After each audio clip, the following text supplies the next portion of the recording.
আমার চ্যানেলে তোমাদের সকলকে স্বাগত। আজ আমরা ক্লাস 7-এর রায়ান মার্টিন প্রশ্ন বিচিত্রা থেকে ভূগোলের প্রথম পর্যায়ক্রমিক মূল্যায়নের দ্বিতীয় স্কুল সলভ করব।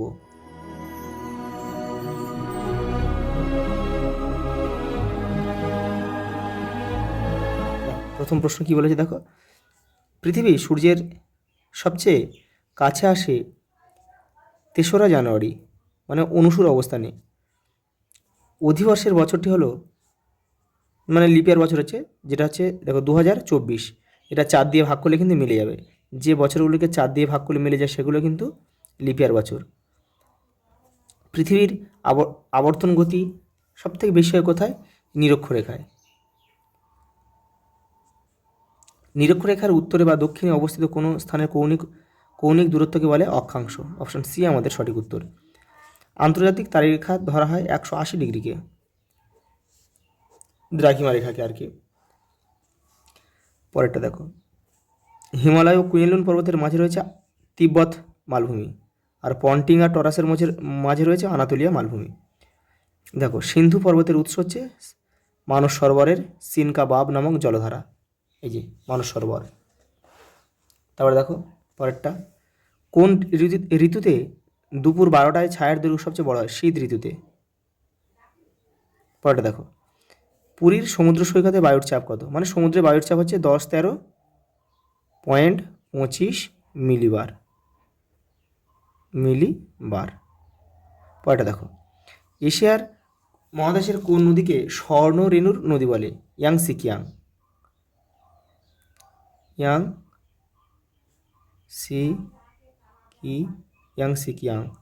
মানে এই নদীর তীরে সোনার গুঁড়ো পাওয়া যায়, সেই জন্য কিন্তু একে স্বর্ণরেণুর নদী বলে। দেখো, পৃথিবীর বায়ুমণ্ডলের বাতাস বাইরের দিকে ছিটকে যায় কোন গতির জন্য? পৃথিবীর আবর্তন গতির জন্য।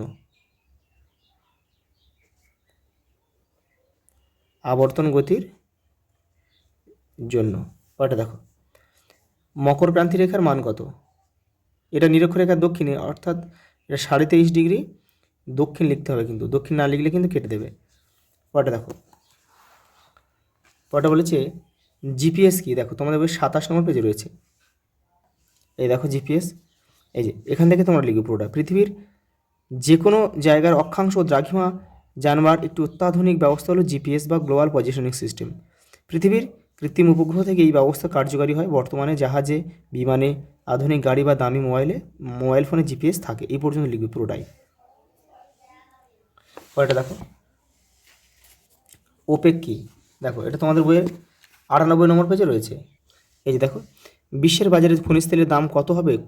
কোন দেশ কত পরিমাণ খনিজ তেল বিদেশে বিক্রি করবে সবটা ঠিক করে দক্ষিণ পশ্চিম এশিয়ার দেশগুলি। এই দেশগুলি ওপেকের সদস্য।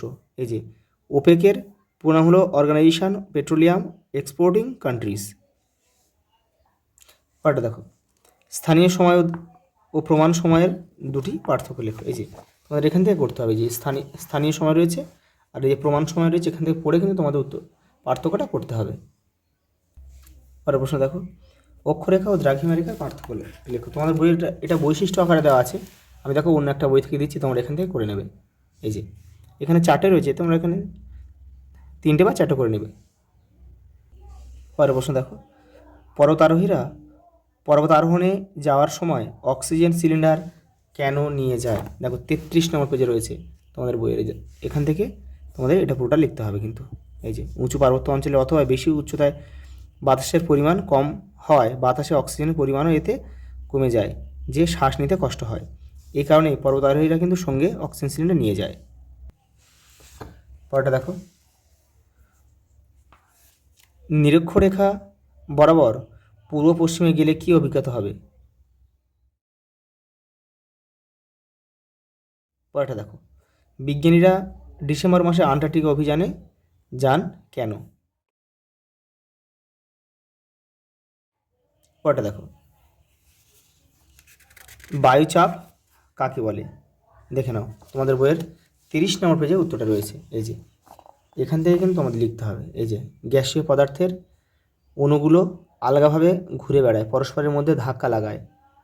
কোনো বস্তুর সঙ্গে বাতাসের এই অণুগুলোর যখন ধাক্কা লাগে তখন ওই ধাক্কার কারণে যে চাপ সৃষ্টি হয় তাই সাধারণভাবে বায়ুচাপ।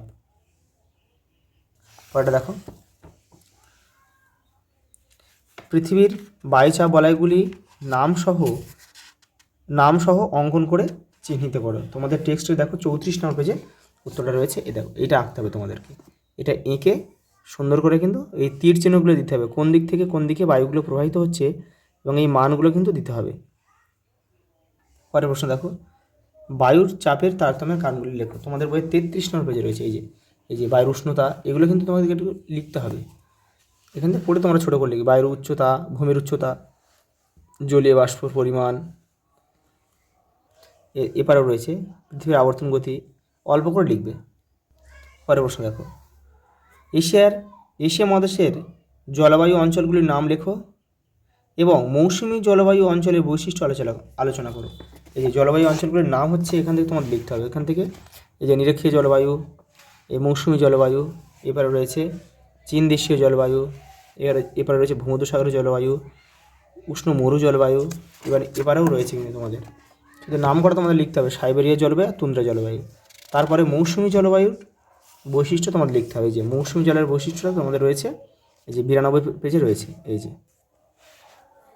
এই যে মৌসুমী জলবায়ু অঞ্চলে বছরে 6 মাস উত্তর পূর্ব, পরের 6 মাস দক্ষিণ পূর্ব দিক থেকে বায়ু প্রবাহিত হয়।